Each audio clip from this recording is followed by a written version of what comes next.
to use sin, sit and sina. This is a question we get from you very often. Sin should be considered a sin because it causes a lot of pain for many Swedish learners. But we are here today to help you with that. In order to fully understand how to use sin, sit and sina, we need to talk a little bit about grammar. But I will try to do it in a fun and easy way. So these three words, sin, sit and sina, are all what we call possessiva pronomen in Swedish grammar language. They are used when you talk about possessing something, like his precious ring. And just so you know, there are different types of possessiva pronomen, and we have made another video about this topic before. Here it is. But back to sin, sit and sina. Sin is used when you want to say that something or someone belongs to a specific person. Like in this example, hon äger sin bil. She owns her own car. We're using sin here because we're talking about her car.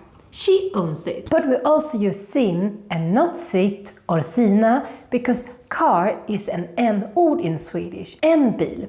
And when we have en, we need to use sin. Let's look at a similar sentence talking about someone owning something that is an ett-ord. Han äger sitt hus. He owns his house. Hus is an ett-ord in Swedish, and that's why we need to use sitt and not sin in this sentence. Han äger sitt hus. And then we have the word sina, which also refers to someone owning something or someone, but it's used for plurals. So, in other words, about someone owning many things. For example, hon äger sina bilar. She owns her cars. Or, han äger sina hus. He owns his houses. If you're a bit lost now when I talk about en and ett or hon or han, then you should join our online video courses for beginners, where we go through this and practice it a lot. And a good thing with these courses is that you can take them whatever you are, whenever you want, because they are pre-recorded courses.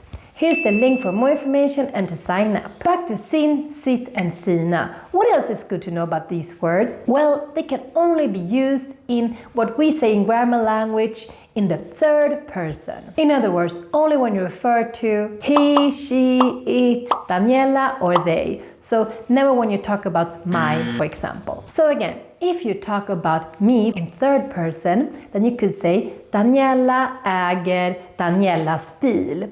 But it sounds a little bit too complicated and even a bit weird to say this. So instead we say Daniela äger sin bil. Daniela owns her car. Or you can just say she owns her car. Hon äger sin bil. And the last thing that is good to know about sin, sit and sina is that it can only be used in what we call the object position in grammar language. I will show you what it means with this sentence. Hon äger sin bil. The main focus in this sentence, hon äger sin bil, is hon. That's why we would say that hon is the subject in this sentence. The subject is always the main person, the main character of the story. Äger, the verb, is what is going on. And here it is owning things. That is what's going on in this sentence. And sin bil is the object, the thing that's being affected by the actions of whom, the subject. So in this sentence again, sin bil is the object, and you will only find sin, sit or sina in this position in any sentence, in the object position. A sentence can never start with sin, sit or sina, since it can never be the subject, it can never be the main character, only the object, the thing that's being affected by the main character. Now, let's look at more sentences to practice when to use sin, sit and sina. So remember, for n-ord we use sin. Like in this example, hon tappade sin mössa. Mössa is an n-ord, that's why we use sin. And remember, she owns the hat or the beanie that she dropped. For ett-words we use sit. Like in this example, hon älskar sitt bord. So here we use sit because bord is an ett-ord. Ett-bord. And she loves her table that she owns. Then remember, we use sina for plurals. For example, in this sentence, hon saknar sina kompisar. Here we're referring to kompisarna, they, the friends, there are many, and she misses her friends. Hon saknar sina kompisar. Sin, sitt and sina are very often mixed up with hans, hennes and deras. So let's do an exercise to see if you can tell the difference. Let's look at these two sentences. Hon pratade med hennes pojkvän. And then we have hon pratade med sin pojkvän. What is the difference? What do you think? A Swede can get a little bit worried if you say this to them, especially if you mix it up and say that someone is talking to their boyfriend. So if you don't want to say that, you just want to say that someone is talking to her own boyfriend, then you need to say be, the last sentence. Hon pratade med sin pojkvän. She talked to her own boyfriend. Let's do another exercise together. I want to say in Swedish that Maja and her friend are eating lunch. Should I use sin or hennes? What do you think? And then we have this other sentence. And here I want to say that Maja is eating lunch with her friend. Should I use sin or hennes in Swedish? What do you think? Let's look at these two sentences. In the first sentence, it should be Maja och hennes kompis äter lunch.